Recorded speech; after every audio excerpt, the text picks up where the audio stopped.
예, 오늘의 증시 브리핑 시작하겠습니다. 미증시가 주말에 소폭 올랐는데 주간으로 보면 하락했죠. 달러 인덱스 올라가고 유가 올라가고 금리 올라가고 물가가 자극이 되고 미국 경제가 좀 세게 나오고 이렇게 되면 긴축이 좀 길어질 거야. 이렇게 되면서 시장에서는 좀 압박을 받게 되는 상황이 생겼죠. 특히 이제 애플이 주간으로 한 6% 가까이 빠지면서 전체 지수를 끌어내렸고 반면에 이제 유가가 올라가다 보니까 에너지 주로 분류가 되는 종목군들이 올라가서 지수의 어떤 낙폭을 좀 제한하는 그런 역할을 했습니다. 그리고 의외로 좀 덜 빠진 게 마이크론 테크놀로지가 생각보다는 별로 안 빠진 약밥 정도로 버틴 게 좀 특징적인 모습이었고요. 뭐 이슈별로 살펴놓고 보면 이제 지표에 대한 부담이 좀 있었습니다. 그러니까 미국의 일자리가 탄탄한 것 같다. 아직은 그러니까 신규 실업수당 청구 건수가 다시 줄어들었잖아요. 그러니까 실업수당을 청구하는 사람이 줄어들었다라는 거는 고용이 그만큼 좋다라는 거죠.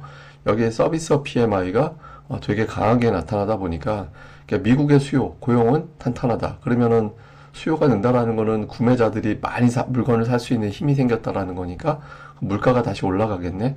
그러니까 여기에 대한 부담이 1차적으로 가동이 됐고 그리고 또 하나는 이제 애플이 이번 주에 좀 많이 이제 논란이 되죠. 주가 차트 보면 무슨 개별주 같아요. 이게 시가총액 1위 종목이 이렇게 움직이면 안 되는데 뭐 유럽에서의 어떤 규제 문제, 중국에서의 어떤 공무원들 대상으로 애플 제품을 비롯해서 뭐 사용하지 마라. 그러니까 이런 어떤 공개들이 있었죠. JP모건에서는 화웨이 폰과의 어떤 경쟁, 새로운 폰을 내놨잖아요. 그러니까 이런 걸 비롯해서 중국의 이제 중국에서의 경쟁이 좀 심화될 것 같다. 그러면서 목표 주가를 낮췄는데, 사실 저 목표 주가 낮춘 건 그렇게 큰 의미는 없어 보이는데, 어쨌든 들어가는 코멘트들이 좀 셌습니다.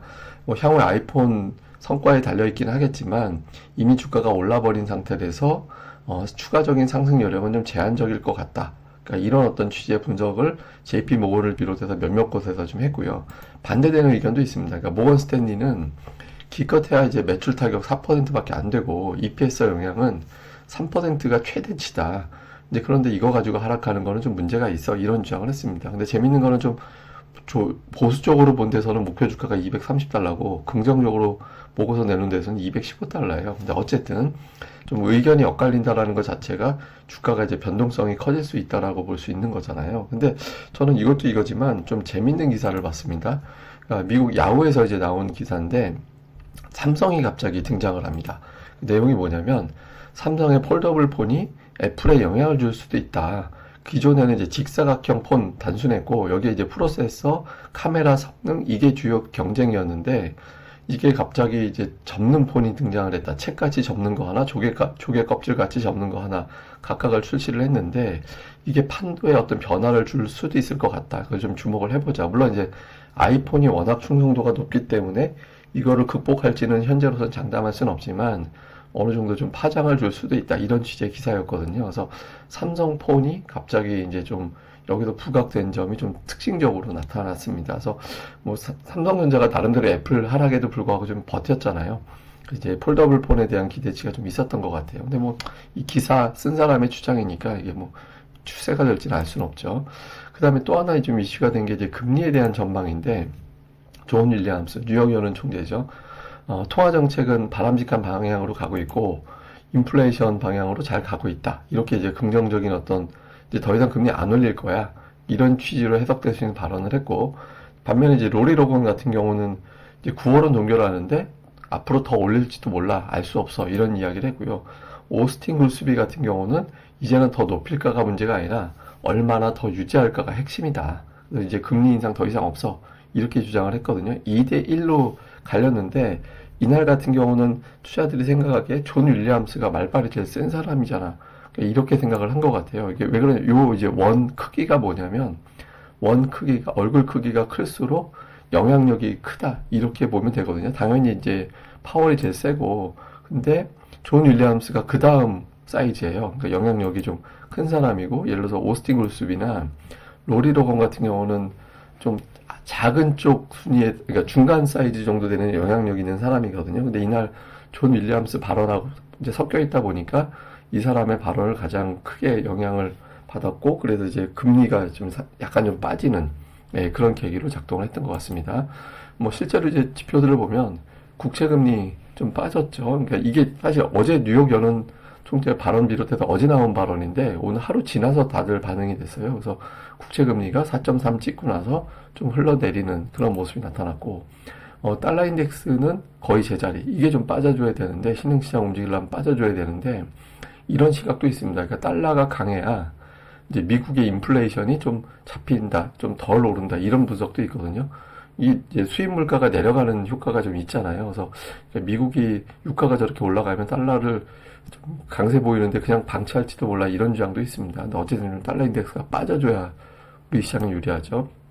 그 다음에 이제 국제 유가는 그러니까 9일 오르고 하루 빠지고 다시 올라가는 그런 모습을 보이는데 이게 조금 문제가 될 수 있는 게 이게 이제 작년도 8월하고 8월 선을 그어보면 그래프가 아래쪽으로 내려가 있잖아요. 경사가 좀 밑으로 돼 있죠. 그러니까 국제유가 전년 대비 생각해 보면 좀 빠져 있다 이렇게 되는데 문제는 9월입니다. 9월은 선을 그어보면 경사가 현재까지 위로 올라가 있거든요.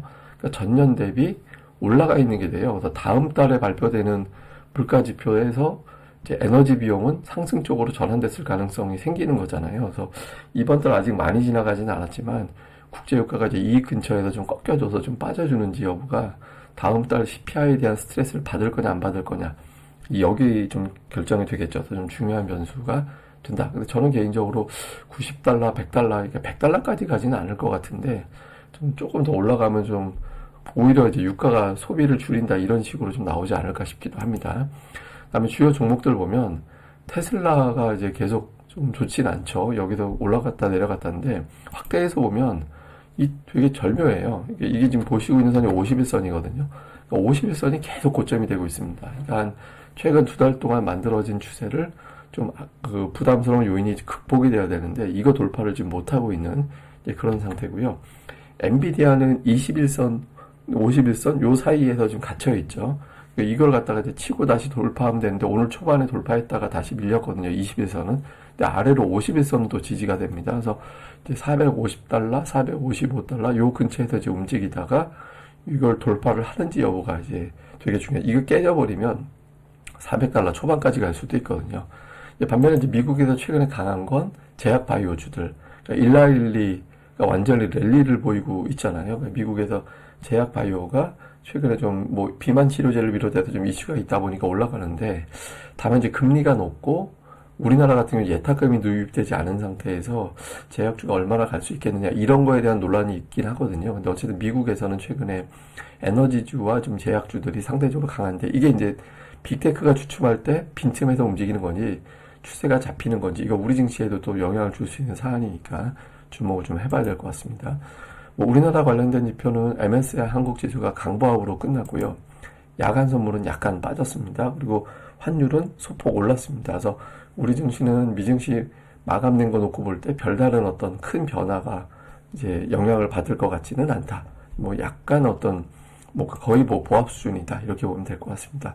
자, 이슈를 정리해서 보면 CPI 앞두고 있는 상태에서 유가가 올라가면 그러니까 CPI에 대한 지금 CPI 문제가 아니라 다음에 발표되는 CPI를 걱정할 수 있거든요. 그래서 국제유가가 이제 돌아오는 주에 조금 정체가 되고 밀려 내려가는지가 되게 중요합니다. 그 다음에 이제 빅테크주들이 정리가 안 됐어요, 이번 주에.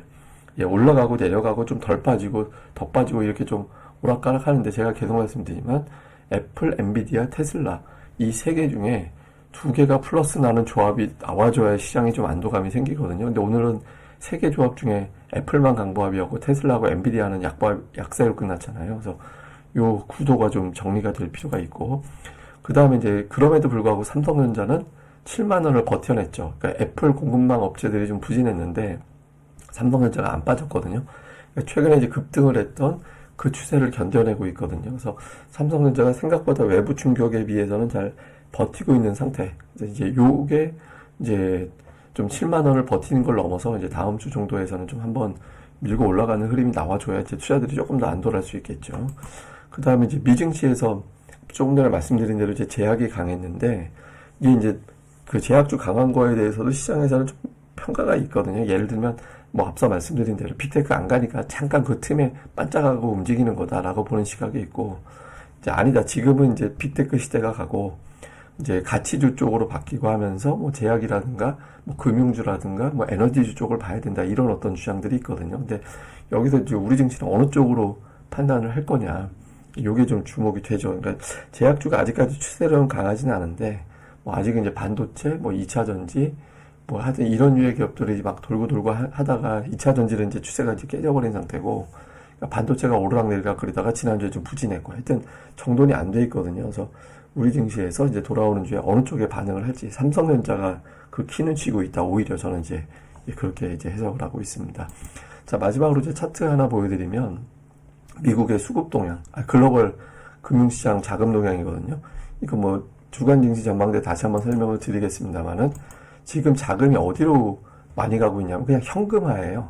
예, 머니마켓 쪽. 그러니까 나는 이도 저도 모르겠어. 일단 돈 쥐고 있을 거야. 돈으로 현금으로 갖고 확보할 거야. 이렇게 해석하면 되는 거거든요.